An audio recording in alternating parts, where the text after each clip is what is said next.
അസ്സലാമു അലൈക്കും വറഹ്മത്തുള്ളാഹി വബറകാതുഹു.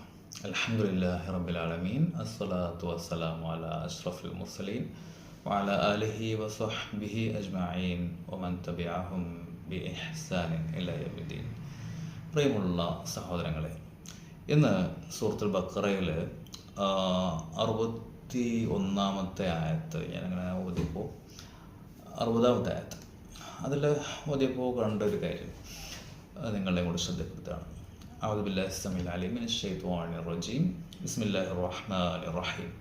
വഇദ് ഇസ്തസ്ഖാ മൂസാ ലിഖൗമിഹി ഫഖുൽനാ ഇദ്രിബ് ബിഅസാകൽ ഹജർ ഫൻഫജറത് മിൻഹു ഇസ്നതാ അശ്റത ഐന ഖദ് അലിമ കുല്ലു ഉനാസിൻ മശ്റബഹും കുലൂ വശ്റബൂ മിൻ റിസ്ഖില്ലാഹി വലാ തഅസൗ ഫിൽ അർളി മുഫ്സിദീൻ. മൂസ അലൈഹിസ്സലാമിനോട് അദ്ദേഹത്തിൻ്റെ ഖൗമ്, അദ്ദേഹത്തിൻ്റെ ജനത വെള്ളത്തിന് വേണ്ടി ചോദിച്ച സമയത്ത്, മൂസ അലൈഹിസ്സലാം തൻ്റെ ജനതയ്ക്ക് വേണ്ടി അള്ളാഹുവിനോട് വെള്ളത്തിന് വേണ്ടി തേടിയ സമയത്ത് ഇസ്തസ്ഖാ മൂസ ലിഖൗമിഹി, തൻ്റെ സമൂഹത്തിന് വേണ്ടി അള്ളാഹുവിനോട് വെള്ളം ചോദിച്ചു. അപ്പോൾ അള്ളാഹു അദ്ദേഹത്തോട് പറഞ്ഞു, ഫഖുൽനാ ഇദ്രിബ് ബിഅസാകൽ ഹജർ, നീ നിൻ്റെ വടി കൊണ്ട്, മൂസാ നബിയുടെ ആ വടി ഉണ്ടല്ലോ, അതുകൊണ്ട് പാറയിൽ അടിക്കാൻ വേണ്ടി പറഞ്ഞു. അപ്പോൾ പാറയിൽ അടിച്ച സമയത്ത് ഫൻഫജറത് മിൻഹു ഇസ്നതാ അശ്റത ഐന, അപ്പോൾ ആ പാറയിൽ നിന്നും 12 ഉറവകൾ പൊട്ടിയൊഴുകി എന്നാണ്. ഖദ് അലിമ കുല്ലു ഉനാസിൻ മശ്റബഹും, അതിൽ ഓരോ ജനതകളും അവരുടെ വെള്ളം കുടിക്കാനുള്ള സ്ഥലങ്ങൾ അവർ മനസ്സിലാക്കുകയും ചെയ്തു. അപ്പോൾ ഈ ഒരു ആയത്ത് നമ്മൾ കാണുമ്പോൾ നമുക്ക് വേണമെങ്കിൽ ചിന്തിക്കാം, എന്തിനാണ് 12 ഉറവകൾ അല്ലെങ്കിൽ 12 അരുവികൾ എന്തിനാണ്? ഒരു വലിയ ഒരു അരുവി പോലെ, വലിയ ഒരു ഉറവ പോലെ അതിൽ നിന്ന് എല്ലാവർക്കും കുടിക്കാമല്ലോ. അപ്പോൾ ഇത് സത്യത്തിൽ വളരെ പ്രതീകാത്മകമായിട്ടുള്ള ഒരു കാര്യമാണ്, വലിയൊരു പ്രതീകമാണെന്നാണ് എനിക്ക് തോന്നുന്നത്.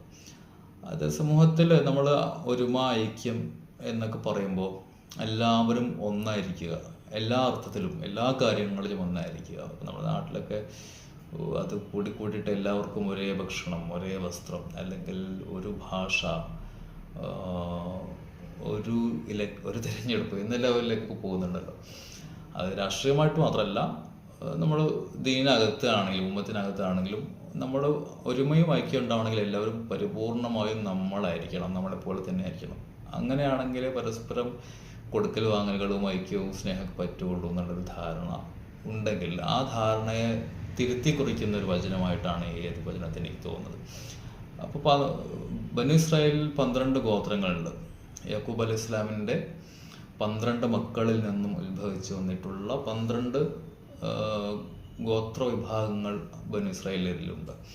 ആ 12 ഗോത്രങ്ങളെയും അവരുടെ സ്വത്വം അംഗീകരിച്ചുകൊണ്ട് അവരായിക്കൊണ്ട് തന്നെ ബനു ഇസ്രായേലിയരായിരിക്കുമ്പോൾ തന്നെ അതിലുള്ള 12 വ്യത്യസ്ത ഗോത്രങ്ങളെ ആ ഗോത്രങ്ങൾ എന്ന നിലയ്ക്ക് അംഗീകരിച്ചുകൊണ്ട്, അവരുടെ സ്വത്വം അംഗീകരിച്ചുകൊണ്ട്, അവരുടെ സ്വന്തം നിലയ്ക്കുള്ള ആ സ്വത്വത്തോടു കൂടിയുള്ള നിലനിൽപ്പിനെ അംഗീകരിച്ചുകൊണ്ട്,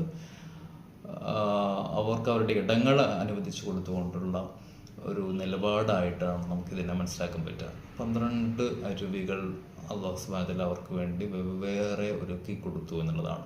ഒരു അരുവി എല്ലാവരും ഇന്ന് കുടിച്ചാൽ മതി എന്നുള്ള ഒരു ഐക്യം അടിച്ചേൽപ്പിക്കലല്ല ഉണ്ടായിട്ടുള്ളത്. അപ്പോൾ അവരവർക്ക് അവരവരുടെ സ്പേസുകൾ, അവരവരുടെ നിലപാടുകൾ ഉണ്ടായിരിക്കുന്നതോടൊപ്പം തന്നെ നമുക്ക് പൊതുവായ കാര്യങ്ങളിൽ ഐക്യപ്പെടുകയും ഒരുമ ഉണ്ടാവുകയും സ്നേഹം പങ്കുവയ്ക്കുകയൊക്കെ ചെയ്യാൻ പറ്റും എന്നുള്ളതിൻ്റെ ഒരു പ്രതീകമായിട്ട് നമുക്കിതിനെ മനസ്സിലാക്കാം. ഏതായിരുന്നാലും നമ്മൾ ഇതുപോലെ മറ്റുള്ളവരെ, അവരുടെ സ്വത്വങ്ങളെ, അവരുടെ ആശയങ്ങളുടെ, അവരുടെ നിലപാടുകളെ, അവരുടെ അഭിരുചികളെ ഒക്കെ അംഗീകരിച്ചുകൊണ്ട് തന്നെ പരസ്പരം സ്നേഹത്തിലും ഐക്യത്തിലും കഴിയാൻ നമുക്ക് സാധിക്കേണ്ടതുണ്ട്. അല്ലാഹു സുബ്ഹാനഹു വ തആല ആ ഒരു തരത്തിൽ നമുക്ക് പരസ്പരം സ്നേഹവും ഐക്യവും ഉള്ളവരായി ജീവിക്കുവാൻ നമ്മളെല്ലാവരെയും അല്ലാഹു സുബ്ഹാനഹു വ തആല അനുഗ്രഹിക്കുമാറാകട്ടെ. അസ്സലാമു അലൈക്കും വറഹ്മത്തുള്ളാഹി വബറകാതുഹു.